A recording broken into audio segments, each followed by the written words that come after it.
Hari Om, Bhagavad Gita, Moksha Sannyasa Yoga, chapter 18, verse 17. In the last verse, Bhagwan Krishna said, a person with durmati, due to his immature mind and due to akrita buddhi, that he is not understanding things clearly by way of reasoning, sees the pure self, which is a non-doer, as doer. He thinks that way. Self is a doer. That is what Bhagwan Krishna said in verse 16. Verse 17. Yasya nagankrudo bhavagam buddhiryasya na lipyate atva bisa imal lokan nahanti na nibadyate.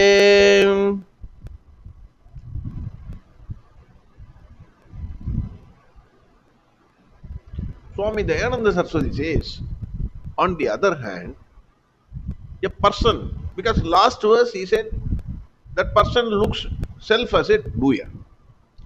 On the other hand, a person who has undergone proper training by a teacher or a guru, he knows without the presence of Atma, no karma can take place.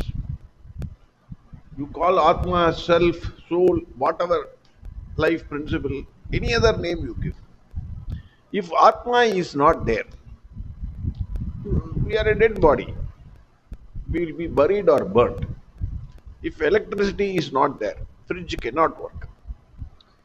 Even though karma takes place in the presence of Atma, I, the Atma, is not the doer. His bhava is na ahankrataha. I am not the doer. Swami Dayananda Saraswati quotes Adi Shankara here. He explains the 5 factors.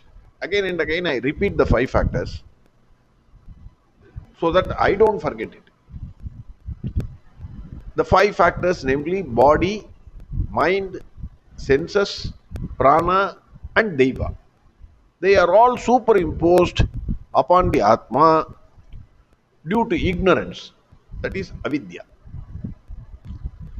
Snake is superimposed by the mind upon the rope due to absence of proper lighting. Knowledge is light. So due to absence of proper lighting, the snake on the ground, the rope on the ground appeared to be a snake. The connecting factor is ignorance, even though Atma is independent. The person who knows that self is free from any modification or action is clear in his thinking. His mind is not affected by any of the actions carried out by him.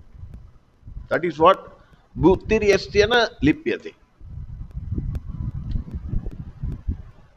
This person has no regret or remorse. Swami Dayananda Saraswati says, every feeling of guilt or regret is centered on I. He says, all of us have this feeling of regret in our life. I have it. When I read this, 100% I have it. Swami Dayananda Saraswati says, all the regrets what we are having is the things that were supposed to have been done by me were not done. I should have studied this. I should have done that. I should have gone to US. Something like that. The things that were supposed to have been done by me were not done. And things that should not have been done at all done by me. This feeling is there for everybody, almost everybody. So we are regretting our past, always. Action itself does not cause guilt. It is the action that is centered on I that causes the guilt. Swami Dayananda Saraswati says, Guilt and I always go together. But the truth is, I performs no action. If I performs no action, what good or bad action is there for us? Because it is a non-doer. Hence, the person who knows this, Atma is not a doer. He has no regret or remorse for any of his actions. Whatever he does, whatever he did, whatever he is going to do, he will not have any regret or remorse because he has realized that Atma is a non-doer. A wise person, having realized that Atma performs no action, even if he has to kill the entire army of people on the opposite side in the battlefield, he does not kill. That is what Bhagwan says in the next sentence. Atva bisa himalokan na hanti na nibatyate. How can one say he does not involve in killing? He is actually killing the people. How can one say that? Swami Dayananda Saraswati quotes Adi Shankara here again. Adi Shankara says, from the point of an onlooker, that is we, when we see that war, then we will see that person killing those people as a killer. But from the standpoint of the person performing that action of killing, he is just doing his duty without any attachment, without ego, without selfish motive.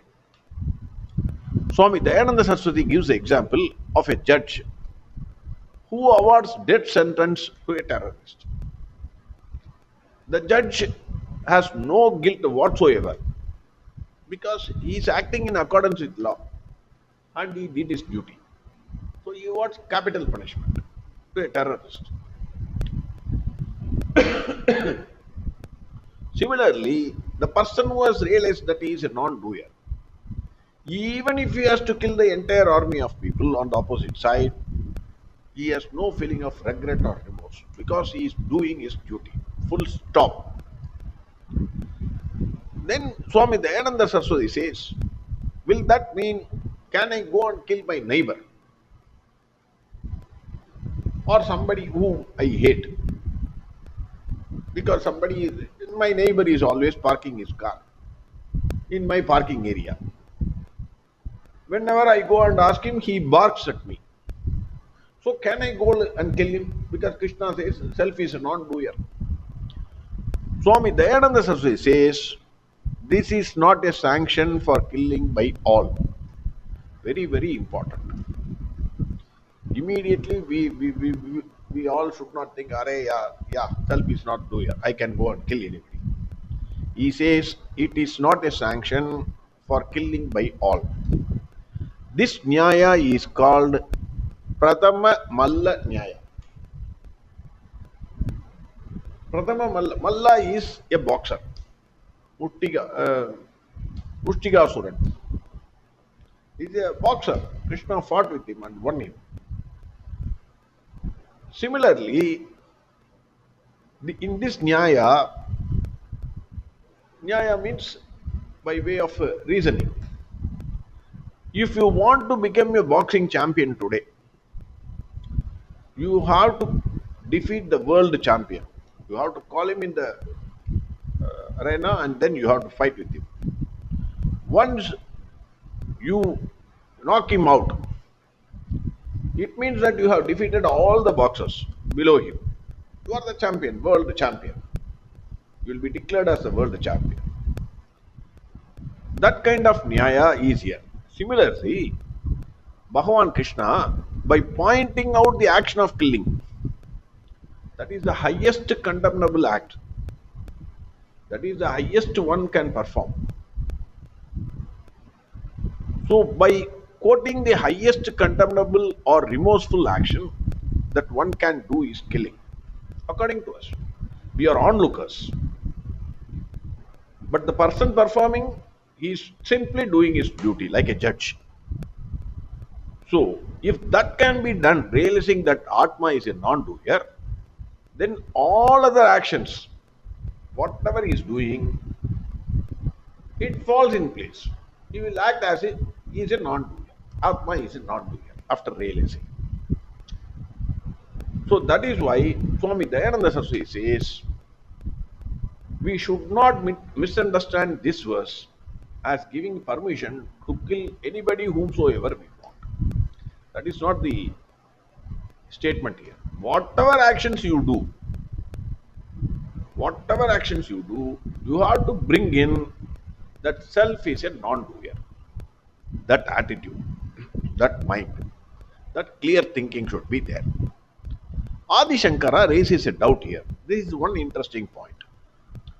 We have already seen the wise person knows Atma is Akarta.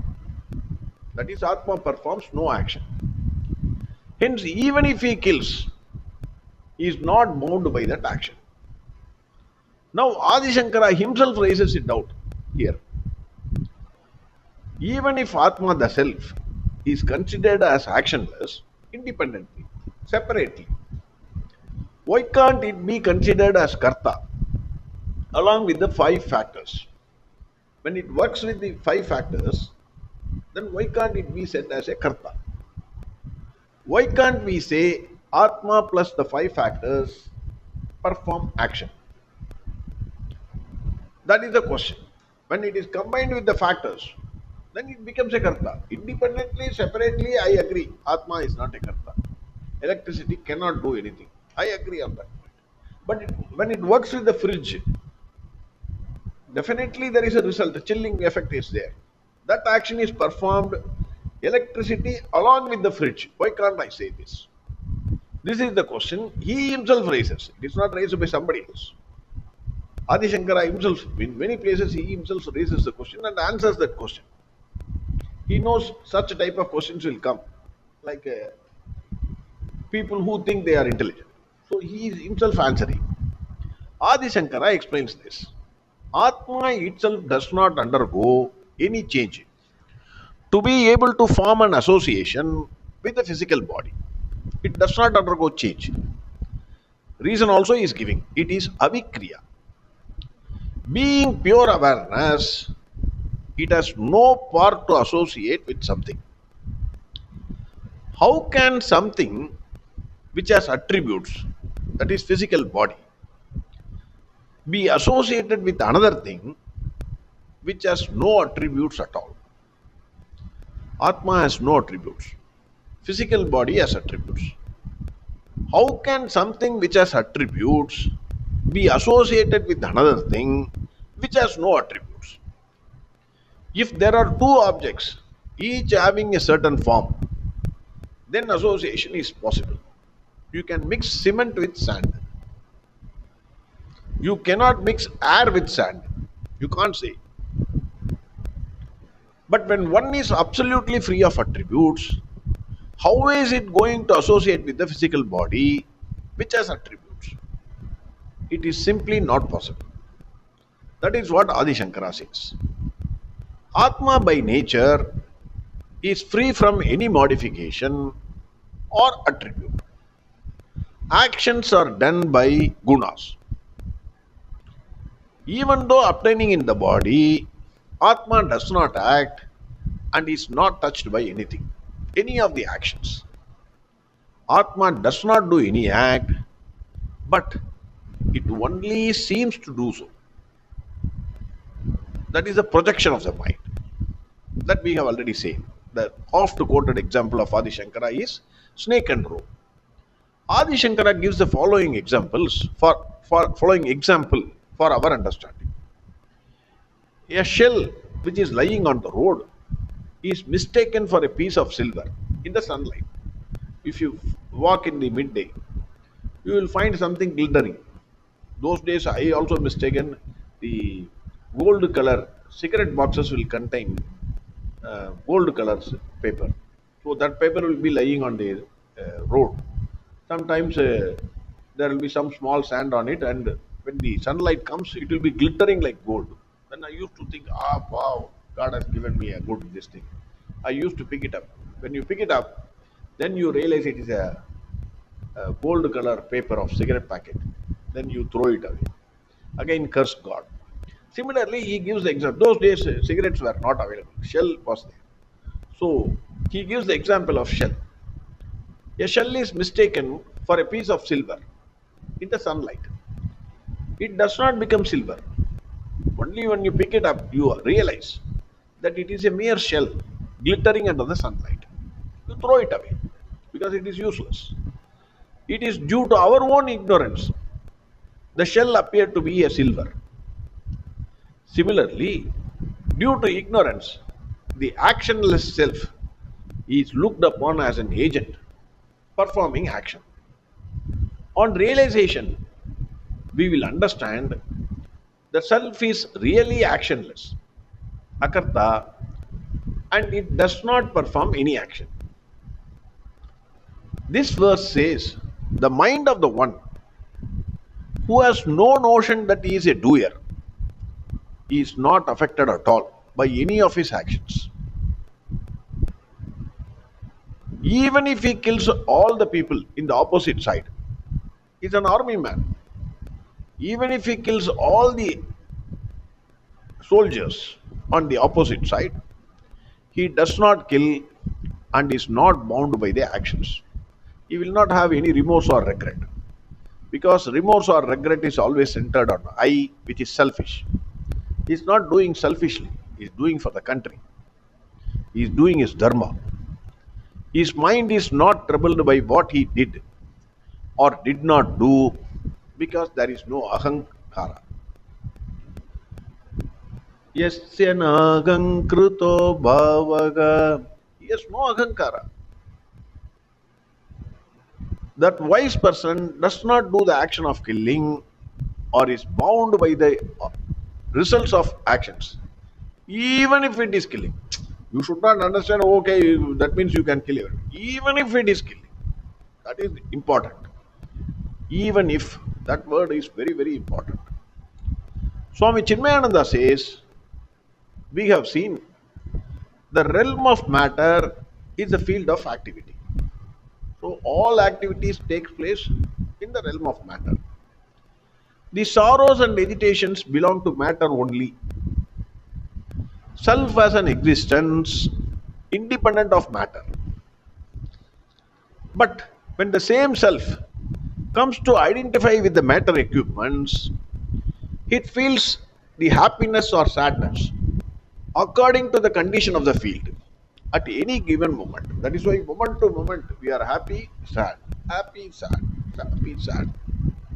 Similarly, it is our unhealthy contact with our matter equipments that has given rise to the ego, which suffers the buffetings of life. I am using the same words. He is another Swami Vivekananda. Wonderfully uses the English language. Buffetings of life. Therefore, Bhagwan Krishna says, he who is free from the sense of egoism and whose intelligence is not tainted by false values of possession, acquisition, etc., he does no action even though he does all activities. Even if he slays, even if he kills not. Swami Chinmayananda says, this does not mean a man of wisdom who has withdrawn from his false evaluation of matter will no longer act in the world. He will not run to Himalayas. He will not run to Rishikesh. He will not seek a secluded place. He will not stop all his activities. He will not remain like a stone while living in the city or a village or a district. He acts in the world, but even if he performs the actions, it is like playing any other sport. It's like a football match or a tennis or a cricket for him. Life itself is a game for him. Swami Chinmayananda says, it is always our egocentric clinging that leaves impressions in our mind. That is vasanas. continuous, repeatedly doing something, it leaves vasanas in your mind. Because of this, the actions of our past come to goad us to do more and more activities. The vasanas tempt us to do the same activities. Why an alcoholic is an alcoholic? It's vasana. A man of perfection who has necessary discriminative intellect learns to detach himself and act. Therefore, in him, the past activities leave no prints, no footprints or vasanas. The man knows to detach himself. He detaches self is non-doer. Only gunas are performing actions. So I am not the doer. So it will not leave any footprint on his mind. Bhagwan Krishna says, though he kills not, nor he is bound by his acts. Swami Chinmayananda gives the example to understand the above statement. He compares two people. One is a murderer, one is an army officer. A murderer develops vasanas. Because of his tendencies, he again and again commits heinous crimes. It's an alcoholic. Murderer. On the contrary, an army man in the battlefield, though he kills too many, returns from the battlefield as a more educated, noble, and refined personality. He receives medals for killing. The number of medals on his shirt proves that he has killed so many people. If you have not killed any person, you will be with the plain uniform. So the medal, he is proud about the medal, army man. A murderer cannot say, I have killed 20 people. Heinous crime. Heinous crime. A murderer, because of his ego, the foul vasanas get registered in his mind. While in the case of an army man, he killed not because of his personal vengeance, but because to protect his country, to do his duty, to do the dharma, to protect the dharma. Hence, it does not leave any footprint on his mind. Once the ego is surrendered in the consciousness of the divine, then the bondage of vasanas can no more remain in him. So, the conclusion is, Bhagavan in this verse says, the one who has no sense of doership, that is, whose mind is clear that Atma is Akarta, even if he kills people, he does not kill and is not bound by his action of killing. That is what Bhagavan is saying in this verse. Verse 17 again. Yasya nagam kruto bhavagam buddhiryasya na lipyate atva bisayima lokan nahanti na nibatyate. Next verse we will see tomorrow. Harihom Sarvam Krishnarpanamastu. Narayana Narayana Narayana Narayana Narayana Narayana Narayana Narayana Narayana